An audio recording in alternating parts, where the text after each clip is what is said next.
Did you ever hear the story about the eco-terrorists creating natural disasters to push their political agenda? Chances are that you have heard of the story, but you don't actually realize who it's by or where it's from. There's a book called State of Fear, and it was written by Michael Crichton, the same guy who wrote, among other things, Westworld and Jurassic Park. And this is back in 2004, this book was released. And in the book, a bunch of eco-terrorists try to push their political agenda by creating natural disasters. Now, the book was not very well received because by then, all of this climate change alarmism had already started to kick into gear. Let's take a look at one review. This is from The Guardian, and they say that nobody can doubt that he, Michael Crichton, does his research. There's a 20-page bibliography attached to The State of Fear, but a thriller in which environmentalists are the enemy makes for a curious and unsettling read. And this was one of many negative reviews that the book received. Now, it says here that the idea of environmentalists being the enemy is unsettling. Of course, this was 15 years ago or thereabouts. So when you compare that to what we see these days, with people gluing themselves to floors and to roads and stopping traffic and all these kinds of things, and basically causing a complete chaos for other people just trying to go about their day, and justifying it with this whole idea of, we're trying to save the world's going to burn, blah, blah, blah, we can see that 15 years after people found it unsettling that there would be these kinds of climate protests, that's exactly what we're seeing. But here's the interesting part, and here's why this video is going to be relevant to you. Crichton was accused of misrepresenting science in his book, because a lot of his books he likes to use the science as the basis for the story of his book. That's not to say that his books are scientific, but there's this certain scientific element that people seem to like about his books, including the fact that he uses a bibliography. At the time, Crichton was accused of misrepresenting the climate science and of effectively being a climate science denier. What's interesting is that 15 years on, we can see that the responses that were given to Crichton have turned out to be completely untrue, and what he was suggesting has actually turned out to be true in terms of these claims about what's going to happen not coming to pass at all. What am I talking about? Well, let's go and take a look at this. I did some research and I found out that there was a group who, when the book was released, they tried to rebut what Crichton was talking about. There's a question several times. Crichton knows that glaciers are expanding, not retreating. Is this accurate or only part of the story? And this group, UCSUSA.org, say that the rapid melting of the Kilimanjaro glacier is mentioned only to be dismissed. Crichton doesn't let the reader know, however, that this ice sheet has survived the past 11,000 years, including a 300-year-long African megadrought. At present rates of melting, Mount Kilimanjaro glacier is likely to be gone before 2020. Well, this is a problem because it's now 2020 and the Kilimanjaro glacier is still there. Now, this is a piece that was published back in 2008. So they were claiming that 12 years henceforth, the glaciers would disappear. We'll get back to that in just a moment, but who's this group? Who's this UCSUSA? Why, they're the Union of Concerned Scientists from the Massachusetts Institute of Technology, MIT. Nearly 250 scientists. Well, hold on. Back in 2008, they were saying that Kilimanjaro, the glaciers were going to be gone. Is that what's actually happened? Well, if you Google Mount Kilimanjaro Glacier, the first link is to this Furtwängler Glacier. So you go and look at that. And what does that tell you? It tells you now, here's the story today, guys.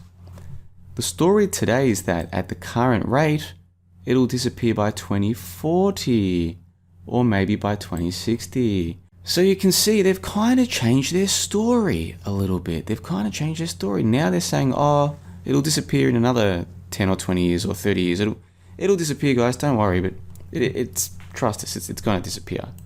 But as I've already shown you, this MIT-related group were saying that it'd be gone by 2020 back in 2008, and they haven't even bothered. This isn't an archive that I found. They haven't even bothered to change the page on their own website because they know that nobody's double-checking any of this stuff. Now, they weren't the only people claiming that the glaciers in Kilimanjaro would disappear. I found this from CNN from 2009. If current conditions persist, climate change experts say Kilimanjaro's world-renowned glaciers, which have covered Africa's highest peak for centuries, will be gone within the next 2 decades. So back in 2009, they were saying by about 2030. I found this from Nature magazine. The snows of Kilimanjaro are rapidly disappearing, will be gone by 2033. So they're saying about 2030 as well. So we've got these experts, these brainiacs, in 2008 saying by 2020. We've got these two outlets saying by 2030. But what is the case today? Oh, now they're saying 2040, 2060. Can you see what's going on here? This is a complete load of nonsense. And this is exactly what Crichton was writing about in his book, State of Fear. This is exactly what he was writing about. Now, it's interesting that he died a couple of years after this book was published. He supposedly died of cancer or lymphoma or some kind of illness or disease similar to these kinds of things, just a couple of years after this was published, at the age of 66. Very interesting, isn't it? Guy who likes to write books that are science-related, does his research into climate science, comes to the apparent conclusion that there's a lot of climate alarmism going on, so he writes a book about a bunch of eco-terrorists. People don't like the book, lots of negative reviews about the book. The experts come out and say, oh no, he's downplaying it. He downplays Kilimanjaro, but actually in 10 years it'll all be gone. Well, we're here 12 years later and it's not all gone. So the so-called scientists were clearly lying, and Crichton was on the money. Very interesting, isn't it? Now, where am I going with all of this? Well, at the moment on johnthebond.com, the website that I am the publisher and editor of, there's a thread going on at the moment where we're discussing climate change. And some of the members of my website do believe the climate is changing, whether due to human reasons or for some other reason. There are also members on my site who are more like me, who are not sure that the climate is changing. So I bring my brand of skeptomole, as I call it, skepticism towards all of this, and I see the world as a beautiful place where there's nothing to fear. The people who believe in anthropogenic climate change, like these clowns who came out and attacked Michael Crichton back when he released his book, they're more on this side, predicting a world of doom and disaster and all kinds of things. Now, about half of you who started the video will have made it to this part of the video, and here's where we get into the really interesting part. If you look up Australia bushfires arson, you'll find stories telling you that there's been about 200 people arrested for arson. But none of these newspaper reports tell you who these people are. In fact, this particular article says that 2 South Australian men were charged, this was published 10 hours ago, with lighting bushfires, but their names have been suppressed. That's very interesting, isn't it?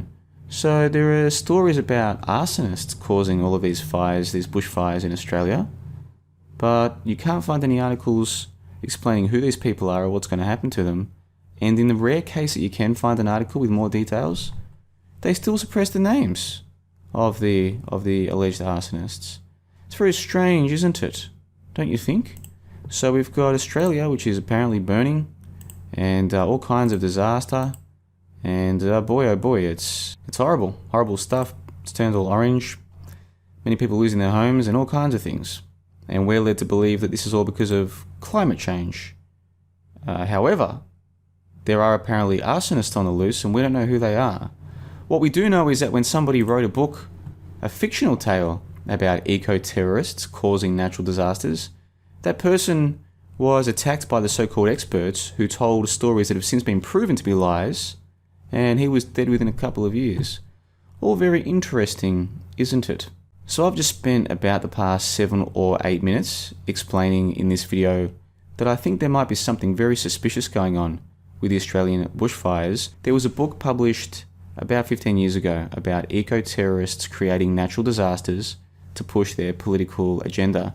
The guy who wrote that book was attacked in the media for misrepresenting the science, but since that time it's turned out that what he was saying has proven to be true, and the people claiming that glaciers would disappear and what have you have turned out to be incorrect, and now they're changing their story. In the book, he doesn't just say that climate change is being overhyped, he also suggests that perhaps the eco-terrorists might create natural disasters to push their political agenda, and the author of that book ended up dead a couple of years later. Now in Australia we find out that there are arsonists apparently on the loose, but we don't get to know who they are, and their names are being suppressed for some reason. So I hope you enjoyed the video, and check the links in the info box below, and until next time, remember, take care of yourself.